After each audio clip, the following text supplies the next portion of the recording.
నమస్తే, welcome to ISR 9 news. ముందుగా headlines. భారీ వర్షాలపై సీఎం రేవంత్ అత్యవసర సమావేశం. భారీ వర్ష సూచన ఉన్న ప్రాంతాల్లో అధికారులు అలర్ట్ గా ఉండాలన్న సీఎం.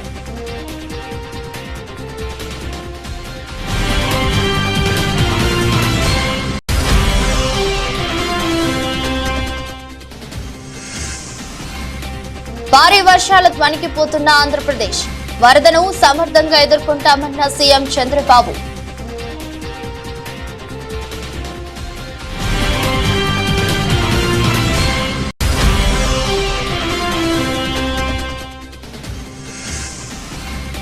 ఘనంగా దివంగత ముఖ్యమంత్రి వైఎస్ రాజశేఖర రెడ్డి 15వ వర్ధంతి నివాళులర్పించిన ముఖ్యమంత్రి రేవంత్ రెడ్డి.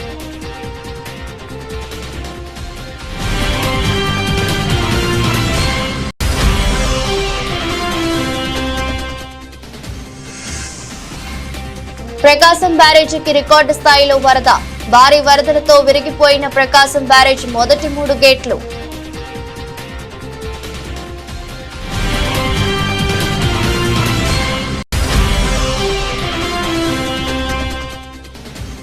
చరిత్ర సృష్టించిన ప్రతి పాల్ తొలి భారతీయ మహిళా అథ్లెట్ గా రికార్డు. మహిళల 200 మీటర్ల T35 కేటగిరీలో కాంస్యం.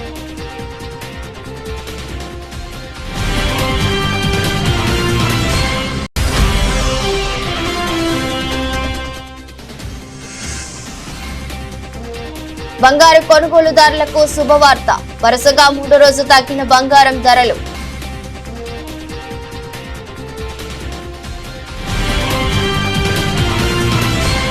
రాష్ట్ర వ్యాప్తంగా భారీ వర్షాలు కురుస్తున్నాయి. ప్రాజెక్టుల్లోకి వరద నీరు వచ్చి చేరుతుండటం ఆయా ప్రాజెక్టుల గేట్లను అధికారులు ఎత్తివేసి నీటిని దిగువకు విడుదల చేస్తున్న పరిస్థితి. భారీ వర్షాలకు వాగులు వంకలు పొంగి పొర్లుతున్నాయి. వర్షాలతో అప్రమత్తమైన అధికారులు ప్రజలకు నష్టం కలగకుండా తగు చర్యలు తీసుకుంటున్నారు. మరోవైపు రాష్ట్రంలో ఎడతెరిపి లేకుండా కురుస్తున్న వర్షాలపై సీఎం రేవంత్ రెడ్డి అత్యవసర సమావేశం ఏర్పాటు చేశారు.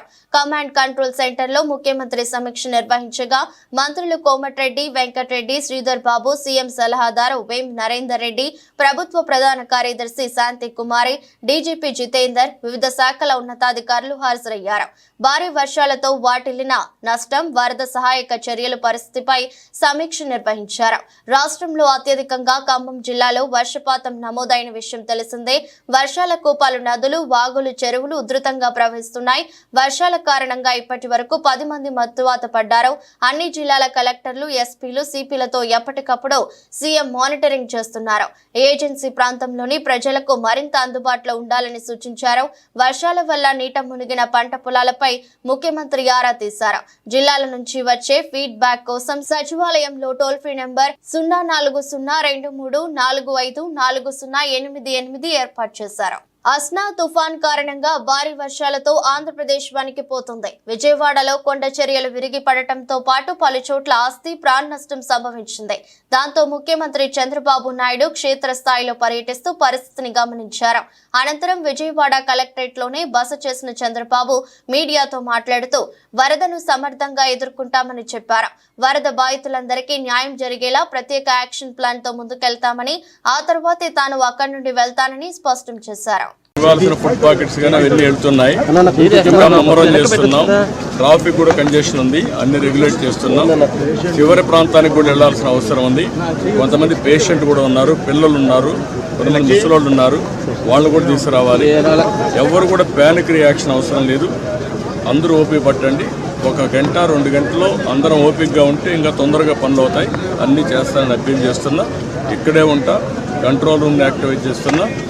ఎంతవరకు చేయగలుగుతామో అన్నీ చేసి అందరిని ఆదుకుంటాం. 110 పైన బోట్లు పనిచేస్తున్నాయి. అదే మాదిరిగా 4-6 హెలికాప్టర్లు వస్తున్నాయి. ఒక హెలికాప్టర్లో ఫుడ్ పెట్టడం కానీ, లేకుంటే బోట్లో తీసుకుపోవడం కానీ, పేషెంట్లు తీసుకురావడం కానీ ఇవన్నీ జరుగుతున్నాయి. వర్షం కూడా పడతా ఉంది, అయినా కూడా ఎక్కడ ఆపరేషన్స్ ఆపం, అన్ని విధాలు. సార్, ప్రకాశం బ్యారేజ్ 69 గేట్ దగ్గర బోట్లు కొట్టుకురావడం ఏమన్నా కుట్రే ఉందా? ఇవన్నీ ఇప్పుడు నేను అవన్నీ మాట్లాడను. ప్రతి ఒక్కదానికి మనం అవన్నీ మాట్లాడడం కరెక్ట్ కాదు. ప్రస్తుతం నా డ్యూటీ ఎట్టి పరిస్థితుల్లో కష్టాల్లో ఉండే ప్రజలను ఆదుకోవడం, వాళ్ళ ప్రాణాలు కాపాడుకోవడం, తక్షణ వాళ్ళకి కొంత సహాయం చేయడం అవసరం. అదే చేస్తాం. ఇంకా కూడా మనకు ఓవరాల్గా అక్కడే ఉంది. బంగాళాఖాతంలో వాయుగుండం కారణంగా తెలంగాణలో భారీ వర్షాలు కురుస్తున్న సంగతి తెలిసిందే. ఇప్పటికే జలాశయాలకు భారీ ఎత్తున వరద నీరు చేరుతుంది. ఈ మేరకు రాష్ట్ర వ్యాప్తంగా పలు ప్రాంతాలు ముంపునకు గురవుతున్నాయి. ఈ నేపథ్యంలో నీటిపారుదల శాఖ మంత్రి ఉత్తమ్ కుమార్ రెడ్డి సూర్యాపేట జిల్లాలో పర్యటించారు. నడిగూడెం మండలం రామచంద్రాపురం వద్ద నాగార్జున సాగర్ ఎడమ కాలువకు గండిపడిన ప్రదేశాన్ని Kodad MLA Padmavathi, Suryapet collector Tejas Nandlal Pawar, SP Sunpreet Singh తో కలిసి ఆయన సందర్శించారు. ఈ సందర్భంగా అధికారులను అప్రమత్తం చేశారు. ఇలాంటి ప్రాణ నష్టం జరగకుండా చూడాలని ఆదేశించారు. పంట నీట మునిగిన రైతులు ఎవరూ ఆందోళనకు గురి కావద్దని, కాంగ్రెస్ ప్రభుత్వం అందరినీ ఆదుకుంటుందని మంత్రి ఉత్తమ్ హామీ ఇచ్చారు. ఆయన దురదృష్టవశాత్తు రాష్ట్రంలోనే అతి భారీ వర్షం హుజూర్ నగర్, కోదాడ ప్రాంతంలో పడడం జరిగింది. ఇద్దరి ప్రాణాలు కోల్పోవడం జరిగింది. అదేవిధంగా అనేక ఇండ్లల్లో నీళ్లు రావడం జరిగింది. మరి అన్నిటికీ తగిన రిలీఫ్ చర్యలు ఇప్పుడు తీసుకుంటున్నాం. ఇక్కడ నాగార్జున సాగర్ లెఫ్ట్ కెనాల్ పై పాలేరు నుంచి బ్యాక్ వాటర్ పెరిగి ఈ నీళ్లు నాళ్ళు ఎక్కువై బ్యాంక్లో ఓవర్ఫ్లో అయి బ్యాంక్ మెత్తబడి ఇక్కడ లెఫ్ట్ కెనాల్ తెగడం జరిగింది. ఒక 300 ఎకరాల పొలాలపై కూడా నీళ్లు పోయినాయి. అదృష్టవశాత్తు ఊర్లోకి నీళ్లు పోలేదు. ఈ 300 ఎకరాలు పంట కోల్పోయిన రైతులకి తగిన విధంగా నష్టపరిహారం ప్రభుత్వంలో ముఖ్యమంత్రి గారితో మాట్లాడి ఏర్పాటు చేస్తాము. అదేవిధంగా ఈ కాలువ, ఈ బ్రీచ్ క్లోజ్ చేయడానికి వాటర్ ఇంకొద్ది దక్కిన తర్వాత ఇంకో రోజు తర్వాత పనులు మొదలుపెట్టి వారం రోజుల లోపల ఈ బ్రీచ్ క్లోజ్ చేస్తాం. రాష్ట్ర వ్యాప్తంగా ప్రజలందరూ కూడా అప్రమత్తంగా ఉండాలి. మరి ప్రభుత్వ పరం నుంచి ఏమేమి చర్యలు తీసుకోవాలో అన్నీ తీసుకుంటున్నాం. తప్పనిసరిగా నష్టపోయిన వాళ్ళకి క్యాబినెట్లో పెట్టి చర్చించారు, ఇప్పిస్తామని చెప్పి కూడా మనం చేస్తాం. గండి పూడ్చడానికి ఎన్ని రోజులు పడుతుంది సార్? జనరల్గా లెఫ్ట్ కెనాల్ ఆగిపోయినాయి కదా వాటర్ పూడ్చడానికి. సరే ఇప్పుడు ఎమర్జెన్సీ ఏం లేదు, నీళ్లు పుష్కలం ఉన్నాయి. అటు ఇప్పుడు సూర్యాపేట సిఈ గారు చెప్పే అంచనాల మేరకు వారం రోజుల్లో గండి పూడ్చని చెప్పి చెప్పడం జరుగుతుంది. సార్ జిల్లా వ్యాప్తంగా ఎంత అంచనా వేస్తారు సార్ పంట నష్టం? ఇప్పుడు మొన్ననే కదా భారీ వర్షాలు అయింది. ఇప్పుడు నిన్న పూర్తిగా ఈ రిలీఫ్ మెజర్స్ మీదనే ఉన్నాము. రేపు ఎల్లుండి ఎన్యూమరేషన్ చేసి ఎంత నష్టం జరిగితే అంత నష్టపరిహారం ఇప్పిస్తామని చెప్పి మాకు. పులివెందుల పర్యటన ముగించుకొని మాజీ ముఖ్యమంత్రి వైఎస్ఆర్ కాంగ్రెస్ పార్టీ అధినేత వైఎస్ జగన్ విజయవాడ చేరుకున్నారు. విజయవాడ కృష్ణలంక ఏరియాలో రిటైనింగ్ వాల్ దగ్గర కృష్ణానది ప్రవాహాన్ని మాజీ ముఖ్యమంత్రి వైఎస్ జగన్ పరిశీలించారు. మీరు సీఎంగా ఉన్న సమయంలో కట్టించిన రిటైనింగ్ వాల్ వల్లే మా ప్రాణాలు నిలిచాయని వైఎస్ జగన్ కు కృష్ణలంక వాసులు కృతజ్ఞతలు తెలిపారు. రిటైనింగ్ వాల్ లేకపోతే పూర్తిగా తమ జీవితాలు అతలాకుతలమయ్యేవని ఆవేదన వ్యక్తం చేశారు. వైఎస్ఆర్ కాంగ్రెస్ పార్టీ శ్రేణులు సహాయ చర్యల్లో అండగా ఉంటారని వైఎస్ జగన్ భరోసానిచ్చారు.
ముఖ్యమంత్రి వైఎస్ రాజశేఖర రెడ్డి 15వ వర్ధంతి సందర్భంగా ముఖ్యమంత్రి రేవంత్ రెడ్డి వారికి నివాళులర్పించారు.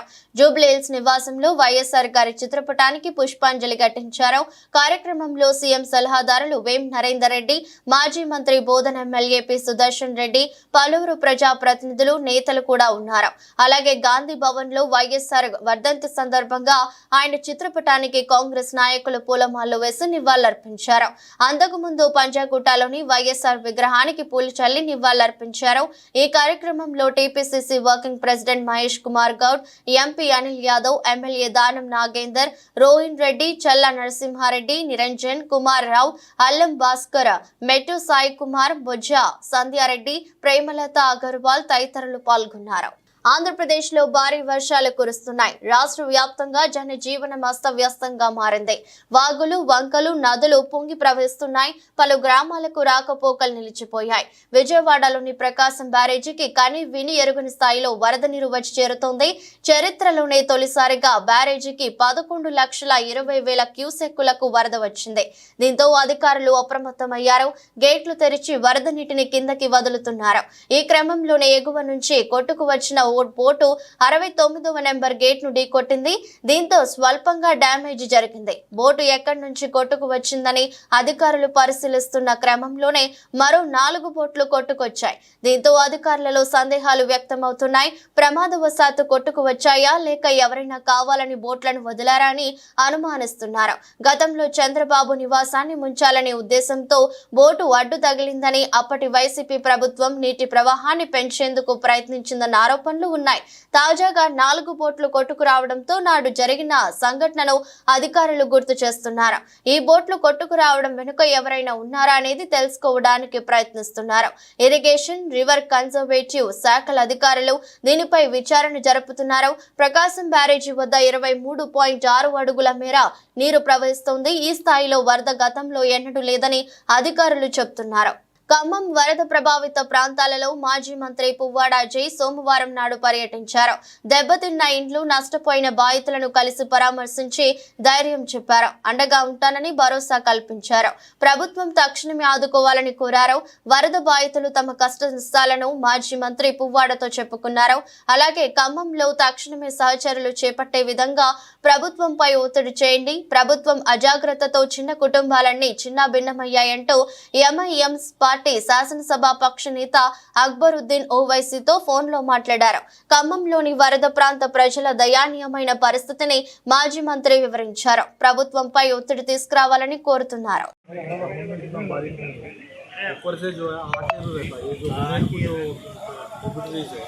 वो और वो अपने आंध्रा से जो पानी आता है वो पूरा आके एकदम फ्लड में और ये लोगों को जो है चटौनी भी नहीं दिया है तो बहुत लोग डूब गए। सामान तो बहुत खराब हो गया। ऐसा जो है निकलने के लिए भी ये नहीं मिला ऐसी बाढ़ है हम लोग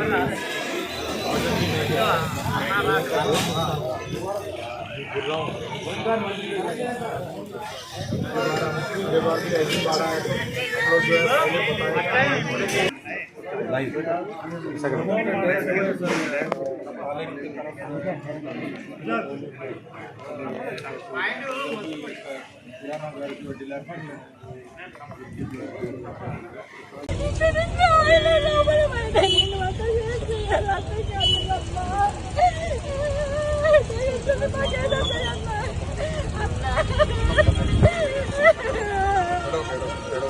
రాష్ట్రంలో భారీ వర్షాలు, వరదల నేపథ్యంలో జిల్లాల కలెక్టర్లు, పోలీస్ అధికారులు అప్రమత్తంగా ఉండాలని రెవెన్యూ, సమాచార శాఖ మంత్రి పొంగులేటి శ్రీనివాసరెడ్డి ఆదేశించారు. స్థానికంగా అందుబాటులో ఉంటూ ప్రాణ ఆస్తి నష్టం జరగకుండా ముందస్తు చర్యలు చేపట్టాలన్నారు.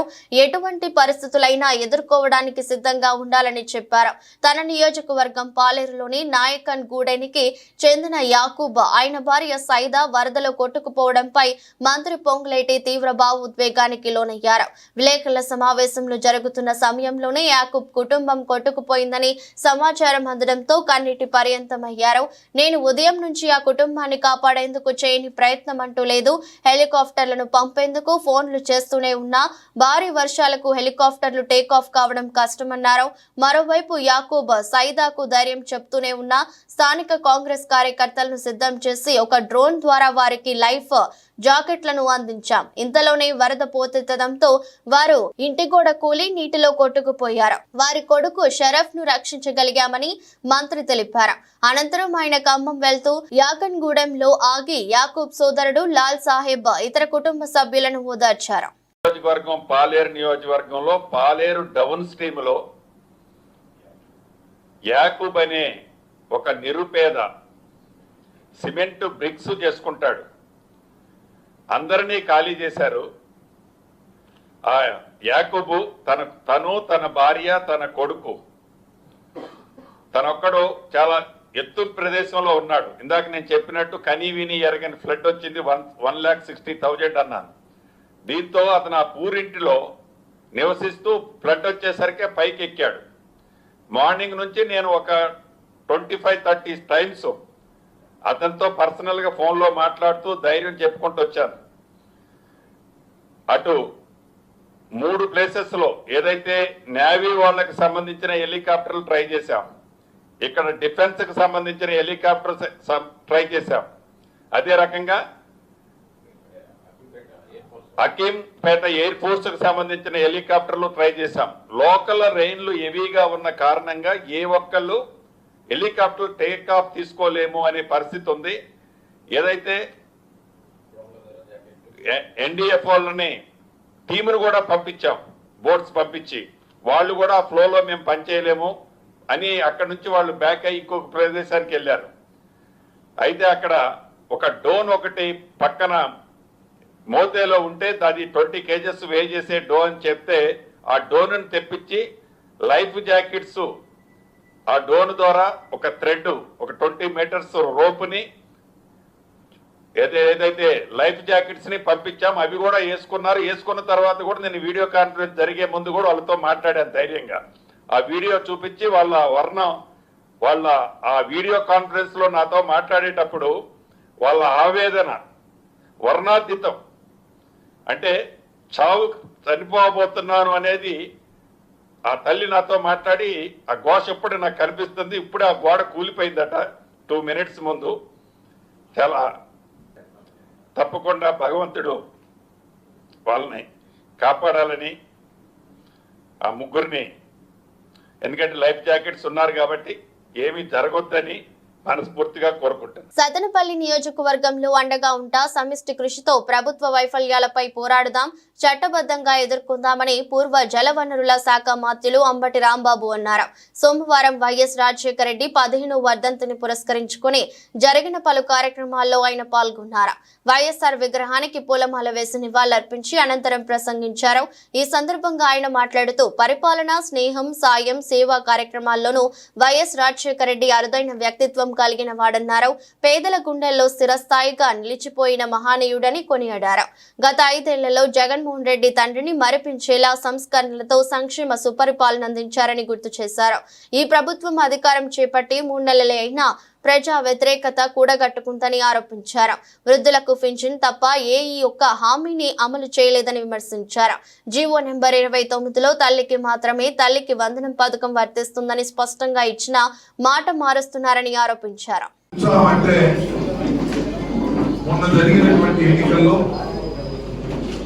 మన ఊహకు అందని విధంగా మన ఓటమి మారయ్యాం. చిన్న ఓటమి కాదు. కొన్ని విషయాలు చరిత్రలో చాలా బలమైనటువంటి ఓటమిని మనం చవి చూసాం. రాష్ట్ర వ్యాప్తంగా బలమైన ఓటమిని చవి చూసాం. మన జిల్లాలో, ఉమ్మడి జిల్లాలో ఒక్క సీటు కూడా రానటువంటి పరిస్థితి చూసాం. మన నియోజకవర్గంలో అనూహ్యంగా 27,867 ఓట్లతో నేను ఓటమి పాలయ్యాను. ఒక పెద్ద నిరుత్సాహమైనటువంటి కార్యక్రమంలో ఉన్నాం.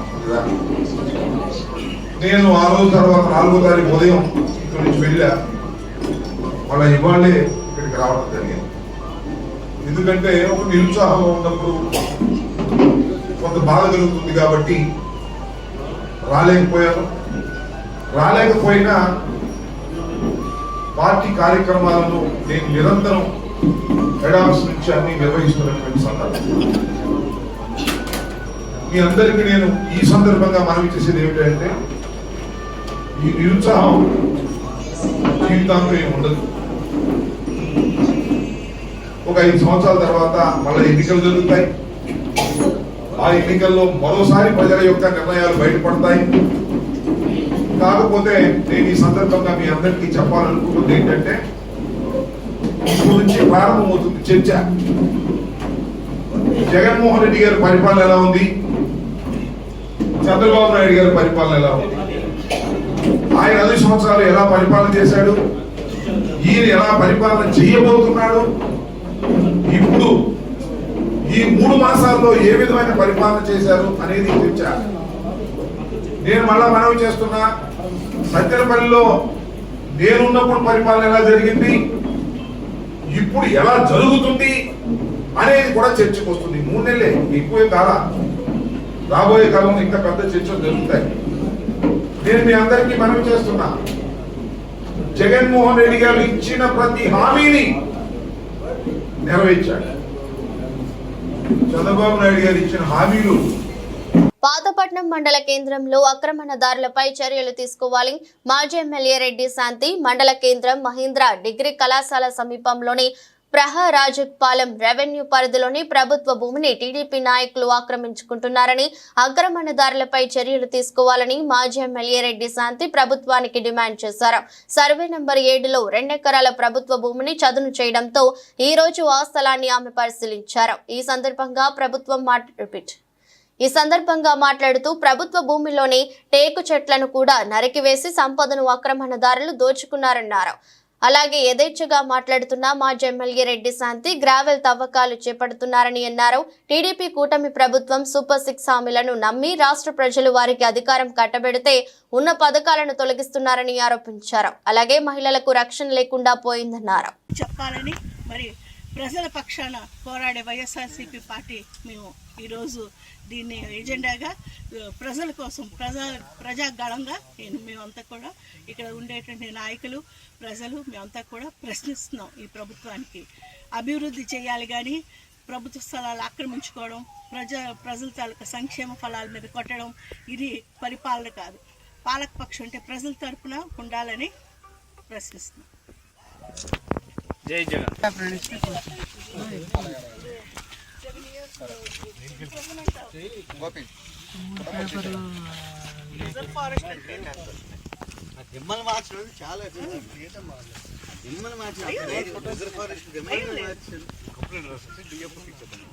మేడం గారు చెప్పేసారులా అటవీ శాఖ మంత్రి పదవుల కోసం ఒక ట్యాంక్ ఇచ్చారు, ఎంత స్థలమే.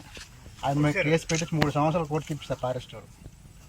ఆల్రెడీ ఎంత ఆక్రమణ చేసుకున్న ఫారెస్ట్ వాళ్ళు ప్రొడక్షన్ ఇచ్చారు. టేక్ చెట్లు కొడితే 7 సంవత్సరాల పైన ఇంప్రెస్మెంట్ అవుతుంది సార్. అవును మేడం. మా ఏరియాకి లో వోల్టేజ్ 2 దిమ్మలు కట్టుకోలేదు. మేము ఎవరేమన్నారు మేడం, కంప్లైంట్ ఇచ్చినప్పుడు ఫారెస్ట్ మనకి సపోర్ట్ ఇచ్చారు కదా, ఇదంతా ఫారెస్ట్ ఆపారు. ఈ రోజు ఆ స్టెన్స్ కప్పేసి ఈ రోజు మళ్ళీ కొత్త స్టెన్స్. ఆమ్ ఆద్మీ పార్టీ ఎమ్మెల్యే అమానతుల్లా ఖాన్ అనుమానమే నిజమైంది. సోదాల పేరుతో సోమవారం ఆయన ఇంటికి చేరుకున్న ఎన్ఫోర్స్మెంట్ డైరెక్టరేట్ అధికారులు చివరకు ఆయనను అరెస్ట్ చేస్తున్నట్లు ప్రకటించారు. నాటకీయ పరిణామాల మధ్య ఇంటి ముందు భారీగా బలగాలను మోహరించి ఆయనను తరలించారు.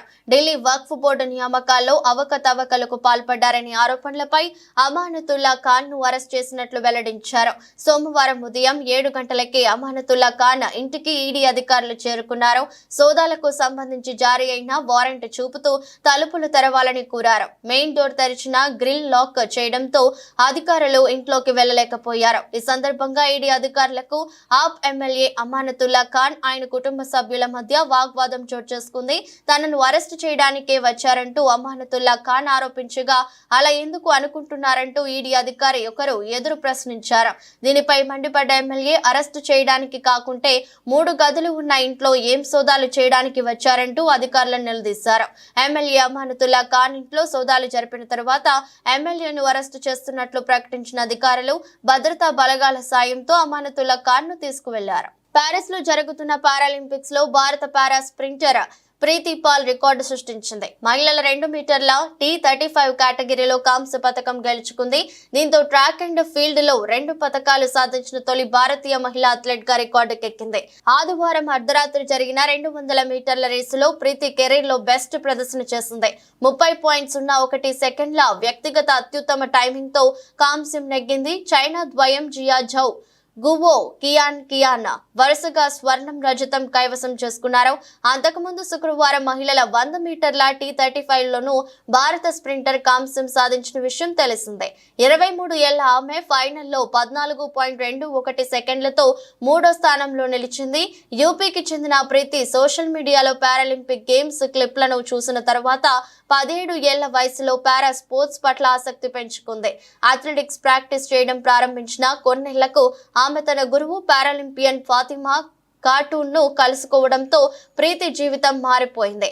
ఫాతిమా ప్రోత్సాహంతో ప్రీతి జిల్లా రాష్ట్ర జాతీయ స్థాయి పోటీలలో పాల్గొంది. 2023 ఆసియా పారా గేమ్స్ లో అంతర్జాతీయ స్థాయి ప్రదర్శన ఇచ్చింది. దాంతో పారిస్ పారాలింపిక్ గేమ్స్ కు అర్హత పోటీల కోసం ప్రీతి ఢిల్లీలోని జవహర్ లాల్ నెహ్రూ స్టేడియంలో కోచ్ గజేందర్ సింగ్ వద్ద శిక్షణ పొందింది. ఆమె కోచ్ సాయంతో తన రన్నింగ్ టెక్నిక్లను మెరుగుపరుచుకుంది. ఆ తర్వాత ఈ ఏడాది జరిగిన ప్రపంచ పారా అథ్లెటిక్స్ ఛాంపియన్షిప్ లో ప్రీతి తన మొదటి అంతర్జాతీయ పతాకాన్ని కైవసం చేసుకుంది. అక్కడ ఆమె 100 మీటర్లు 200 మీటర్ల ఈవెంట్లలో కాంస్య పతాకాలను సాధించింది. మగవాళ్లకు గుడ్ న్యూస్. వరుసగా 3వ రోజు బంగారం ధరలు స్వల్పంగా తగ్గాయి. 10 గ్రాముల 22 క్యారెట్ల బంగారం ధర 10 తగ్గి 66,940కి చేరింది. ఆదివారం ఈ ధర 66,950గా ఉంది. 24 క్యారెట్ల బంగారం 10 గ్రాముల ధర సైతం 10 దిగొచ్చి 73,030 వద్ద కొనసాగుతోంది. ఆదివారం 73,040గా ఉండేది. 100 గ్రాముల 24 క్యారెట్ల ధర పసిడి ధర 100 మేర తగ్గి 73,300 వద్ద కొనసాగుతోంది. 1 గ్రామ్ గోల్డ్ ధర 7,303గా ఉంది. హైదరాబాద్ లో 22 క్యారెట్ల గోల్డ్ ధర 66,940గా ఉంది. 24 క్యారెట్ల పసిడి ధర 73,030 వద్ద ట్రేడ్ అవుతుంది. విజయవాడ, విశాఖపట్నంలోనూ ఇవే ధరలు కొనసాగుతున్నాయి. దేశంలోని ప్రధాన నగరాల్లో సైతం బంగారం ధరలు సోమవారం తగ్గాయి. ఢిల్లీలో 22 క్యారెట్ల పసిడి ధర 67,090, 24 క్యారెట్ల బంగారం ధర 73,030గా ఉంది. కోల్కతాలో ప్రస్తుతం 22 క్యారెట్ల పసిడి ధర 66,940 పలుకుతోంది. 24 క్యారెట్ల ధర 73,030గా ఉంది. ముంబై, పూణే తదితర నగరాల్లోనూ ఇవే ధరలు కొనసాగుతున్నాయి. చెన్నైలో 22 క్యారెట్ల బంగారం ధర 66,940 గాను 24 క్యారెట్ల ధర 73,030. బెంగళూరులో 22 క్యారెట్ల గోల్డ్ 66,940, 24 క్యారెట్ల ధర 73,030 గాను ఉంది. ఆర్బీఐ వడ్డీ రేట్లు, ఫెడ్ విట్టి రేట్లు వంటి అంశాలు పసిడి ధరల్లో హెచ్చు తగ్గులకు కారణమవుతున్నాయని నిపుణులు చెబుతున్నారు. వార్తలు ముగించే ముందు మరోసారి హెడ్లైన్స్.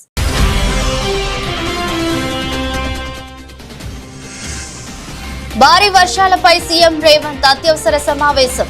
భారీ వర్ష సూచన ఉన్న ప్రాంతాల్లో అధికారులు అలర్ట్ గా ఉండాలన్న సీఎం.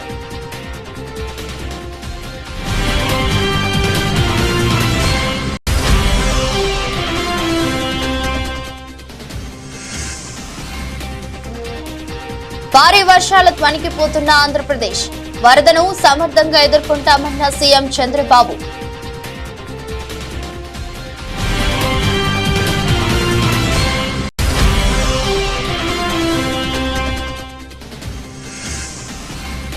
ఘనంగా దివంగత ముఖ్యమంత్రి వైఎస్ రాజశేఖర రెడ్డి 15వ వర్ధంతి.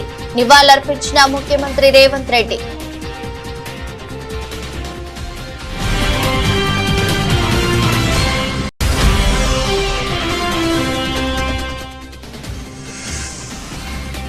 ప్రకాశం బ్యారేజీకి రికార్డు స్థాయిలో వరద. భారీ వరదలతో విరిగిపోయిన ప్రకాశం బ్యారేజ్ మొదటి 3 గేట్లు.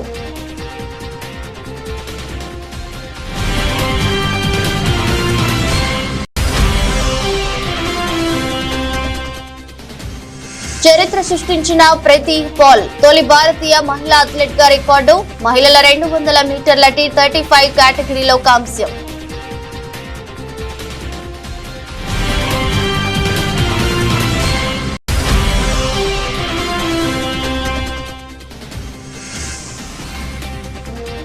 బంగారు కొనుగోలుదారులకు శుభవార్త, వరుసగా 3వ రోజు తగ్గిన బంగారం ధరలు.